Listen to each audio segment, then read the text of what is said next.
Ashley Spurgeon. This is Transformational Coaching, previously Exceptional You. We have made our new launch as of the 1st of September. Welcome. I'm so glad you're here.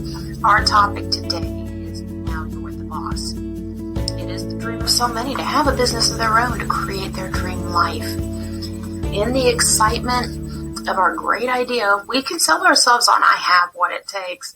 But starting a business is very challenging thing to do. Maybe one of the biggest challenges of your life. You most likely do have what it takes to be a successful entrepreneur, but you're going to have to dig deep. The idea of working from home, spending more time with your family, getting a full night's rest every night sounds great, but the owners of most startups do not live that life. Telling you this is not to discourage you from your dreams, but to prepare you for what is ahead. Being successful is 95% hard work and 5% joy, but that 5% is worth everything else. According to Forbes magazine, only 10% of startups make it past the year 5. So all these people claiming huge success online right now, only 10% of those will be thriving in 5 years. Can you be one of those 10%? Let's see if I can help prepare you for what's ahead so the road is not so unexpected. You can prepare and plan and pave the way to success, but I would like you to know the truth and the reality. This road is not for everyone. I know I've had several startups, some quite successful and others a complete flop, losing me thousands of dollars.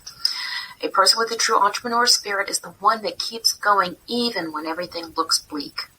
Let's go over some facts about working for yourself. Number 1, success is very hard work. Starting a successful business of any kind takes lots of commitment, dedication, time, energy, education, training, networking, and investment. You think you might be able to you may be a life coach? All you must do is care about people and get some clients. I'll ask all my friends. And there is no initial startup cost. Nothing in life is that simple. First and foremost, you want to be a coach. Have you ever had coaching? To be a good coach, you must start with yourself. Either through certification training, personal coaching, mentorships, mastermind groups. Somehow you need to learn the trade and the art. Otherwise, you are just someone listening and giving advice, but does not realize that there is an art to coaching. There's an art to consulting. Also, if you do not have the proper training, then the advice you give could be more harmful than good. You need to lay business groundwork, no matter what business you have. You need accounting, marketing, business knowledge, etc. Okay, here's an example. A lawyer goes to law school to practice law. Okay, you can also exchange this with a doctor or a CPA, someone's, an engineer. They soon find out that they're also running a business and they have no experience or know-how. I can speak of this because I've worked for lawyers and CPAs. Don't quit your day job. This is number 2. Do not quit your day job. I see so many people say they quit their job and then they're starting a business. Without at least 1 year's salary saved, they are going to be hard-pressed to pay the bills.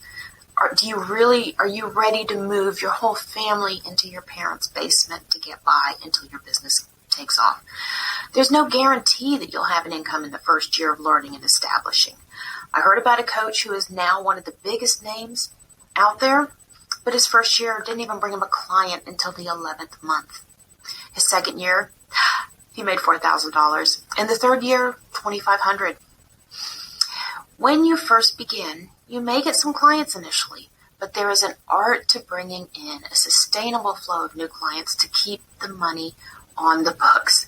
Becoming established could take up to 3 years or more of steady work to get to this point. I know you don't want to stay in that 9-to-5 grind, being away from your family. Maybe you don't like your boss or your coworkers. I would recommend having something bringing in the income that is reliable while you begin your business. Slide your goals further out into the future and think smart about how not to go bankrupt or lose your relationship in the first year. Number 3. 3. Okay. Do you think that boss is tough? Okay. Now that you have your own business started, you are going to find that no boss out there is more demanding than the one that's looking at you in the mirror. You will place higher expectations on yourself and you will push through longer hours. Projects always seem to take much longer than you thought they would. Most startups are a one-person show. Working for yourself will put you in with the toughest boss of your life, you. So much is riding on your idea of succeeding. You thought you didn't like the pressure from your 9-to-5 boss, but there's nothing compared to the pressure you will put on yourself. You will find that creating clients takes longer than you imagined. Having a strong, consistent income is slower in developing than you had hoped. You will find yourself working until 3 a.m. in the morning and going to bed at 3 a.m. in the morning. Number 4, working for yourself can be lonely. Before, you were in an office filled with people. When you needed a break, you could talk to others. Now it's just you in a lonely office. Keep reminding yourself that it won't always be this way. Someday you'll have a team working together. In the meantime, get out and join a group of like-minded people. Become part of a community. Join interesting people. Not only will it help you not feel so alone in your new business, this will give you some good networking opportunities. Number 5, the investments. To think you can have a business with no startup costs is not realistic.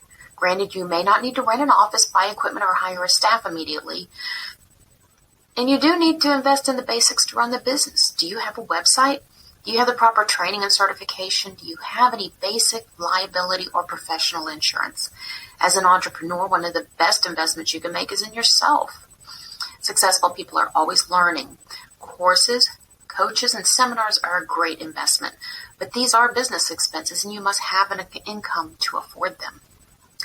Number 6, you need community. I've touched on this previously, but this is a little different. You need a group of friends, a hobby, a church, social groups, or somewhere where you can just be yourself. You don't want to get lost in the identity of your business. Okay?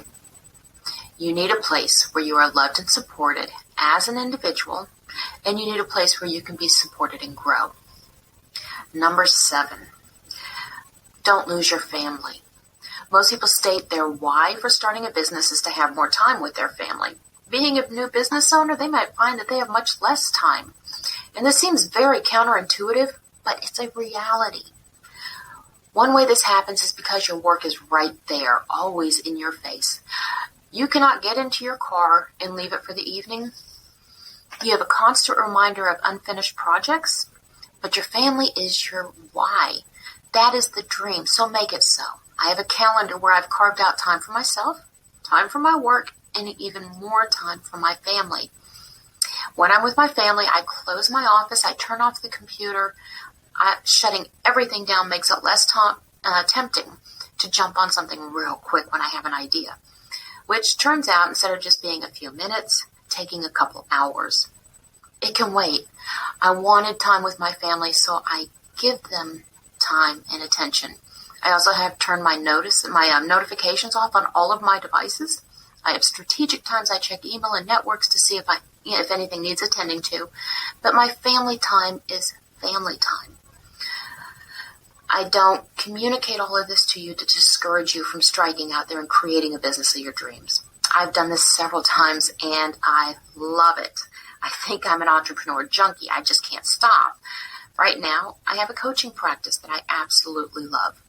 I want you to understand some of the hardships you will face creating something new for you and your family. It's not easy, but once the storm subsides, it's very rewarding. There are so many people online selling that starting a business is easy, effortless, and you can be successful in 30 to 90 days. I want to let you know that in reality, it can be blood, sweat, and tears that build a strong and lasting business. Thank you for being with us today. Please go to exceptional-u.com to share your questions, comments, or concerns, or even your criticisms. They help us grow.